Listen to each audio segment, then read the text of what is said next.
in aan idinku soo gudbino xogo muhiim ah oo aan ugu talagalnay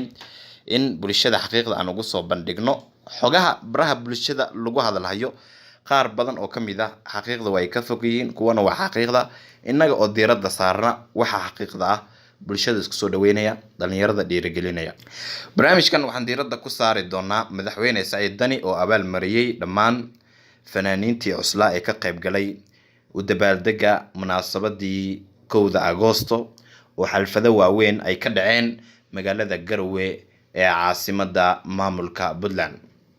sidaan ogsoonnahay waxa ay ahayd toddobaad farxad u ah reer Puntland iyo guud ahaan bulshada Soomaaliyeed isla markaana dabaaldegyo xoogan ay ka dhaceen magaalada sidoo kale maysan ka dhicin xalfada dabaaldega Garowe oo kaliya laakiin waxa ay ka dhaceen guud ahaan magaalooyinka waaweyn ee Puntland iyo waliba dalka dibadiisa oo reer Puntland ayaguna ku qabsadeen munaasabado waaweyn oo 23 sano kadib ay ugu dabaaldegayaan guusha ay gaareen iyo midnimada iyo horumarka wada madaxweyne Saciid Cabdullaahi Dani wuxuu qaabilay oo si gaar ahneed uu u qaabilay fanaaniintii ka qayb qaatay fanaaniin badan ayaa sanadkan ka qayb galay kuwana hore ay ugu sugnaayeen Garowe kuwa kalena dalka dibadiisa ay ka yimaadeen kuwana magaalada Muqdisho ay ka yimaadeen dhamaantoodna waxa ay qireen inay yihiin dad jecel horumarka Puntland iyo waliba iskaashiga reer Puntland iyo nabadooda siday u laashanayaan hadaba waxa jirta Sharma Boy saaxiibkiisa Maslax Mideeye Iskalaaji Farxiye Fiska iyo waliba fanaaniin kale ayaa markaasi uu la kulmay madaxweyne Saciid isagoo ku soo dhaweeyay Puntland u sheegay in Puntland dhulkooda uu yahay u sheegay in gacmo furan uu ku soo dhaweynayo oo aysan cidna ka xigin Puntland oo Puntland dhulkooda uu yahay oo Puntland meel laga jecel yahay ay tahay sidoo kale fanis badan ayaa aad ugu farxay in fanaaniintan ay ka soo qayb galaan munaasabadan lagu weyneynay 23 sano guurada Puntland waxaana suuragal ah sida dad badan oo xoog ogaala oo asxaabteeda oo reer Garowe ay sheegeen in showyo ay ka dhacaan toddobaadyadana soo aadan Puntland maadaama Iskalaaji uu yahay fanaan weyn oo saameyn leh ereyadiisa laxankiisa iyo heesihiisuna ay yihiin kuwa fariin diraya reer Puntlandna aad ay u taageeraan Soomaaliyeed oo dhan ay taageeraan in show uu qabto ayaa suuragal ah sida ay dad si hoose igu soo warmeen sidoo kale waxa aad iyo aad loo hadalhayaa in showgaas uu noqon doono mid weyn Farxiye Fiska ayaa sidoo kale ku sugan magaalada Garowe oo iyaduna halkaas kala soo qayb gali doonta showyo muhiim ah fanaaniinta qaar Muqdisho ay ka yimaadeen salahan oo kale Fiska Muqdisho ay ku sugneed dhawaanahan iyada iyo Faadumiina ayaa Muqdisho joogay oo markaasi waxa ay ku qabteen showgaasi oo ahaa mid ay reer Muqdisho aad iyo aad markaasi u soo dhaweeyeen oo ay ka qayb galeen Sharma Boy iyo saaxiibkii Maslax Mideeye waxay ka mahadceliyeen sida maqaamka sare leh ee soo dhaweynta loogu sameeyay isaga iyo waliba mataankiisa fanka isla markaana uu ku qanacsan yahay in heerkaas maqaam leeg lagu soo dhaweeyo waatii madaxweyne Saciid Cabdullaahi Dani ay hees u sameeyeen isaga iyo waliba mataankiisa sidoo kale Dani laba hees ayaa loo sameeyay toddobaadkan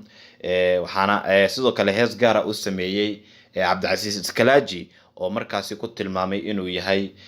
nin u qalma in qaranka oo dhan uu hogaamiyo waxaana sidoo kale jirta in Garowe dad badan casuumaad ay u sameeyeen fanaaniintan oo ay soo dhaweeyeen goobta ay degan yihiin lagu soo booqanayo Puntland lagu soo dhaweynayo Puntland in Soomaaliyeed ay wada leedahay oo beelo gaar aysan lahayn ama beel gaar aysan lahayn la dareensiinayo dhinaca kale haddii aan eegnana waxa aad iyo aad u kordhay oo aan raba muuqaalkan inaan uga faa'iideysto heeso maalmihii ugu dambeeyay soo baxayay oo inta badan YouTuberska qaar ay reaction ka bixiyeen laakiin anigu reaction kamaanan bixin laakiin waxa ii muuqata heesahaas qaar inay yihiin kuwa la yaab noqday qaarkood waxa lagu weerarayaa fanaaniinta rapperska Soomaaliyeed kuwada caanka oo aan naqaano qaarna meel ay u socdaan anigu waan garan waayay laakiin sida oo ay tahay waxa heesaha qaar murtidoodii ay u muuqata xagga raabka xataa murti kuwa leh oo la dhageysan karo iyo waxa jira kuwa aan murti lahayn kuwa aan murtida lahayn oo micnaha aan lahayn oo meel ay u socdaan aan loo jeedin ayaa aad u soo badanaya oo aan arkay wiilal yaryar ayaa soo qaadaya oo runtii waxaan rabaa in halkan uga faa'iideysto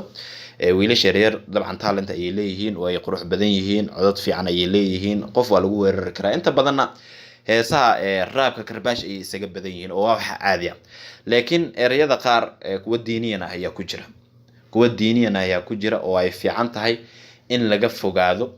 oo aan lagu degdegin wiliga ay allahana eray diini ah haddii meesha uu ka soo galo waxa la kulmi kartaa dhibaato xoogan waa inaad ka fikirtaa adduunyadaada iyo aakhiradaada iyadoo heesto aysan wanaagsaneyn haddana haddii erayo diinta qayb ka ah aad ku soo darto raabkaaga wax wanaagsan maaha dabcan dhalintan inaysan diinta si wanaagsan u garanayn waa suuragal oo ay yar yihiin laakiin dadka erayada u qoraya waa dad waaweyn oo markaasi iyagu ah dad diinta yaqaana naga badiya qaarkood laga yaabo haddana arrintan ku dhiiranaya marka arrintaas digniin ayaan kasoo saarayaa oo ummadda Soomaaliyeed meel kasto ay joogaanna waxaan ugu baaqayaa in arrintan loo wada istaago sidii da'yartan dabcan xumaan kama aha iyagu haddii loo sheegan inay qaataan ayaa laga yaabaa muuqaalkan haddii aad sii share garaysana inuu gaari doono waan rajeynayaa qofka bini aadamka ah qalad wuu gali karaa wax aad u malaynayso in dhibaato aysan kaga imaanin oo dhibaato kugu noqon kara ayaa jira laakiin iyadoo saas ay tahay haddana inaad kala ilaaliso erayada lagu qorayo inaad iska xifdiso heesta abwaan baa soo qora abwaanka markii uu soo qoro wuxuu ku keenayaa fanaankii adigoo marka uu ku keeno wuxuu ku leeyahay war heesti waatan sidan ay u dhacaysaa iska xifdi waa inaad fiirisaa oo xataa adiga af Soomaaliya dad ku fiicneen qofka la aadawa dhahdaa war heestan anigu eraygan waan ka shakiyay eraygan muxuu yahay eraygaas waxa laga yaabaa adigoon heesti soo qaadin in laga bedelo oo eray kale oo normal ah ama caadi ah lagu bedelo waa maadsantiin dhamaan asxaabteyda waan idin salaamaya waan idinka mahadcelinayaa sida had iyo goorba guuxa wararka tube aad ugu xiran tihiin inta badan asxaabta waxay soo dhahan muuqaalada soo kordhi waan soo kordhin doonaa muuqaalada like saar inta aan like saarba ku dhihin si meel fog uu u gaaro muuqaalka haddii aad nagu cusub tahay subscribe saar gambaleelka furo like-ta share-ta iyo qaybta commentiga in fikirkaaga aad inoogu reebtana dhiirigelin gaar ayay inoo tahay meel kastoo aad joogtaan waan idin soo dhaweynayaa aad baan idin jecelnahay muuqaalkan kan xiga waxaan rajeynayaa